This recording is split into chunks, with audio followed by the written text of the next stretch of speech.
నెల్లూరు ధర్మగురువు మాలకొండయ్య గారు, ఆయన సతీమణి శ్రీమతి సహాన భగవాన్ సేవకు అంకితమైపోయిన పుణ్యమూర్తులు. వారి సౌజన్యత, క్రమశిక్షణ అక్కడి కల్కి ధర్మం నెల్లూరుకే ఓ అందం. మాలకొండయ్య గారు 1991లో ఇంటెన్సివ్ కోర్సులో చేరారు. కొద్ది క్షణాల్లో ఆయనకు భగవాన్ ఆవిర్భావం కలిగింది. భగవాన్ ఎన్నో రూపాలు ఆయన చూడగలిగారు. ఆఖరికి విశ్వరూప దర్శనం కూడా అయ్యింది. భగవాన్ శిరస్సు ఎంతో ఎత్తులో నక్షత్రాల దగదగల మధ్య వెలిగిపోతోంది. అలా పైనుంచి చూస్తూ పాదాల దగ్గరకు చేరుకోవడానికి ఆయనకు అరగంట సేపు పట్టింది. ఆ తర్వాత స్కూటర్ మీద వెడుతున్నా, కారు డ్రైవ్ చేస్తూ వెడుతున్నా ఆ స్థితిలో కూడా ఆయనకు భగవాన్ ఆవిర్భావం ఉండేది. ఆయనలో ఉన్న కాంక్ష, ద్వేషం, భయం, అపరాధ భావం వీటన్నింటి నుంచి కూడా భగవాన్ విముక్తి కలిగించారు. ఆయనలోకి నిర్మలమైన ప్రేమను ప్రవహింపజేసి 1/1/1990 మధ్యాహ్నం 1:10 ఓ నూతన జీవితం ప్రసాదించారు. ఇప్పటికాయన వయస్సు 47 సంవత్సరాలు. ఈ 47 సంవత్సరాల జీవిత కాలంలో ఆయన కాంక్షే తప్ప ప్రేమంటే ఏమిటో తెలియకుండా బ్రతికారు. ప్రేమను ఇవ్వనూ లేకపోయారు, పొందనూ లేకపోయారు. ఇప్పుడు ఆయన తన అర్ధాంగి నయనాల్లోకి లోతుగా, ధైర్యంగా చూడగలరు. సహజమైన ప్రేమను అనుభవించగలరు. ఇది వరకు ఉన్న ద్వంద్వ ప్రవృత్తి నశించి సహజమైన జీవితం గడిపే శక్తి వచ్చింది. భయాలన్నీ తొలగిపోయి మానసిక ధైర్యము, బలము చేకూరాయి. ఇప్పుడు ఆయన తనలోకి అంతర్ముఖుడై చూసుకోగలరు. ఆ హృదయ క్షేత్రంలో వెల్లి విరిసే ఆధ్యాత్మిక ఆనందంతో చుట్టూ ఉన్న ప్రపంచాన్ని వీక్షించగలుగుతున్నారు. నాలో ఇదివరకు రాజ్యం చేసిన అరిషడ్వర్గాలు నశించిపోవటం ఒక్క భగవాన్ వల్లే సాధ్యపడింది. నా ప్రవృత్తిని బట్టి, ఏ ఇతర మార్గాన్ని బట్టి అది సంభవమయ్యేది కాదు అంటారు మాలకొండయ్య గారు. వారి శ్రీమతి సహానాతో కలిసి భగవాన్ సేవలో లీనమైన ధన్యజీవి. బెంగుళూరుకు చెందిన డాక్టర్ శేఖర్ బోర్గోంకర్ గారిది విచిత్రమైన జీవితం. మొదట 20 ఏళ్ళు ఆయన నాస్తికునిగా గడిపారు. ఇండియన్ ఇన్స్టిట్యూట్ ఆఫ్ సైన్స్, బెంగుళూరులో కంప్యూటర్ సైన్స్ చదివి డాక్టరేట్ కూడా తీసుకున్నారు. ఆధ్యాత్మిక చింతన అంటే విముఖత్వం, శాస్త్రీయ దృక్పథం పట్ల జిజ్ఞాస ఆయనలో పెనవేసుకుపోయి ఉండేవి. బెర్ట్రాండ్ రస్సెల్, కార్ల్ మార్క్స్ వంటి మేధావుల రచనలు, భావాలు ఆయన్ని ప్రభావితం చేసేవి. ఆయన సుష్మా గారిని వివాహం చేసుకున్నారు. ఆమె కూడా బాగా విద్యావంతురాలు, ఆయనలాగే నాస్తికురాలు. వాళ్ళ పెళ్ళి ఎలాంటి మత సంబంధమైన సాంప్రదాయాలు లేకుండా నిరాడంబరంగా జరిగిపోయింది. ఆ తర్వాత అతని జీవితంలో కష్టాలు ప్రారంభమైనాయి. భరించనలవి కాని కష్టాలు. ఏదో స్వాంతన కోసం మనసు ఆరాటపడి ఏం చెయ్యాలో తెలియని నిస్సహాయ స్థితిలో బుద్ధిజాన్ని ఆశ్రయించాడు. బౌద్ధ ధర్మంలో భగవంతుని ప్రసక్తి ఉండదు. అందుకని అతను అంగీకరించగలిగాడు. అక్కడి విపాసన ధ్యానం అతనికి బాగా నచ్చింది. ధ్యానాన్ని ఎంతో శ్రద్ధతో చేశాడు. దానివల్ల జీవితం పట్ల అతని అవగాహన బాగుపడింది. కానీ ఆశించిన సంతోషం మాత్రం దొరకటం లేదు. భార్య సుష్మతో విడిపోవాల్సిన పరిస్థితి ఏర్పడడం వల్ల మరింత అంధకారమై బ్రతుకు మరింత దుర్లభంగా మారింది. ఆ విషమ పరిస్థితిలో 1989లో భగవాన్కు చేరువయ్యే వరకు కొనసాగింది. ఆ దంపతులిద్దరిలో భగవాన్ తీసుకొచ్చిన మార్పు మాటలలో వర్ణించలేనిది. విడిపోయిన ఆ భార్యాభర్తలిద్దరూ దగ్గరవటమే గాక ప్రేమ అంటే ఏమిటో, సంతోషం అంటే ఏమిటో చవిచూశారు. జీవితంలో కొత్త చిగుళ్ళు వెలిశాయి. ఇద్దరూ భగవాన్ సేవకు పూర్తిగా అంకితమైపోయారు.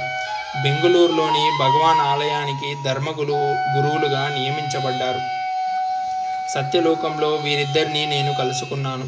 బోర్గోంకర్ చాలా తమాషా అయిన వ్యక్తి. తాను బెంగుళూరులో ధర్మగురువుగా ఉన్నప్పటికీ పరమగురువు శ్రీ శంకర్ భగవత్పాదతో సహా అంతా సన్నిహితులైనప్పటికీ ధ్యాన మందిరంలో శిక్షణ పొందుతున్న మా మధ్య బుద్ధిగా కొత్త విద్యార్థిలా కూర్చునేవారు. వారు జ్యోతిర్మయి గారు ఏదన్నా అంశాన్ని విశ్లేషించి చెప్పాక పేరున అందరినీ అర్థమైందా అని ఆప్యాయంగా, మృదువుగా అడుగుతున్నప్పుడు ఆయన కొంచెం అనేవారు నవ్వేస్తూ.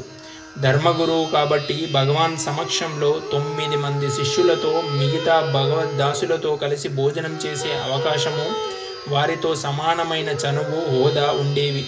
కొన్ని నిమిషాల తర్వాత ధ్యాన మందిరంలో ప్రవేశించాక బుద్ధిమంతుడైన శిష్యునిగా మారిపోయేవారు.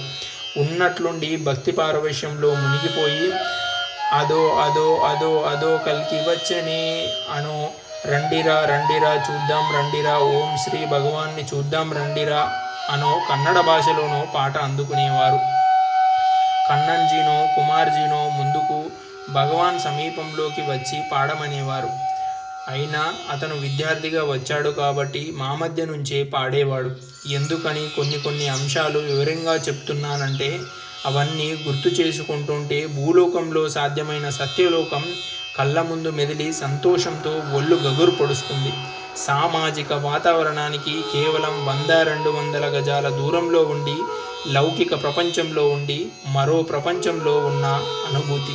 నన్ను నమ్మండి, ఎన్నో ఆశ్రమాలు చూశాను. ఈ సహజత్వంతో కూడిన ఇంతటి అనుభూతి మరెక్కడా లభించదు. శేఖర్ బోర్గోంకర్ గురించి రాస్తూ ఎటో వెళ్ళిపోతున్నాను. సుష్మా ఆయన శ్రీమతి. ఆమెను గురించి ప్రత్యేకంగా చెప్పాలి. చాలా సాధు స్వభావి, మృదు మధుర భాషి. తన ఛాంబర్లో ఉన్న స్త్రీల గురించి, వాళ్ళ దుఃఖం గురించి చాలా లోతుగా అడిగి తెలుసుకుంటుంది. వాళ్ళ బాధలు తన బాధలుగా భావించి స్పందిస్తుంది. ఆమె కళ్ళల్లో కూడా నీళ్లు తిరుగుతాయి.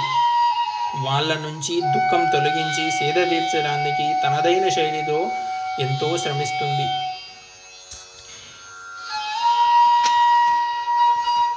ఈ అధ్యాయం ముగించే ముందు సత్యలోకంలోని కొన్ని ముఖ్యమైన విషయాలు గుర్తు చేసుకోవాలనిపిస్తుంది. దేవరాజ్ గానం. తెల్లవారుతుండగా ధ్యాన మందిరంలో అతను పాడే పాటలు ఎక్కువ తమిళంలో ఉంటాయి. భాష అర్థం కాకపోయినా భక్తి పారవశ్యం, గొంతులోని మాధుర్యం మనల్ని మంత్రముగ్ధుల్ని చేసి కట్టిపడేస్తాయి. మధ్య మధ్య తెలుగు పాటలు. అతని పూజ చేయనా నేను పూజ చేయనా, పాదకమలమే గతి అన పట్టైన పద్మావతి అమ్మ. సాక్షాత్తు స్వామి పాదసేవ చేసే పద్మావతీదేవి కళ్ళ ముందు మెదులుతూ ఉంటుంది. అప్పటికి 18 ఏళ్ళైనా నిండని గిరిపాద, 80 ఏళ్ళు నిండిన మహా పండితుల్లో కూడా ఆ వాక్చాతుర్యము, మృదు మధురమైన శైలి, మేధస్సు ఉండదు. అయినా ఆయన ఓ విషయం ప్రస్తావించి ఏమంటారో కొమ్మూరి గారు అని కళ్ళల్లోకి చూస్తూ అడగడం, ఆ దృశ్యం, కంఠం, సున్నితత్వం వెంటాడుతూ ఉంటాయి.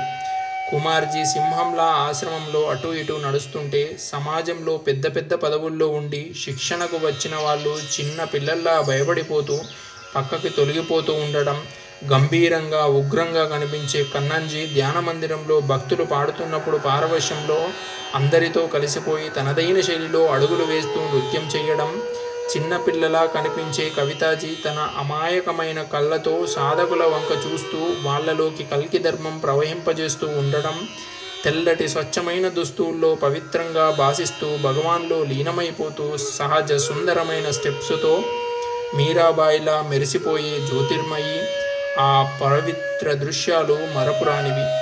పదే గుర్తు వస్తూ మనసుని భక్తి మార్గంలో కట్టిపడేస్తూ ఉంటాయి. సత్యలోకం ఎంత అపూర్వమైనది.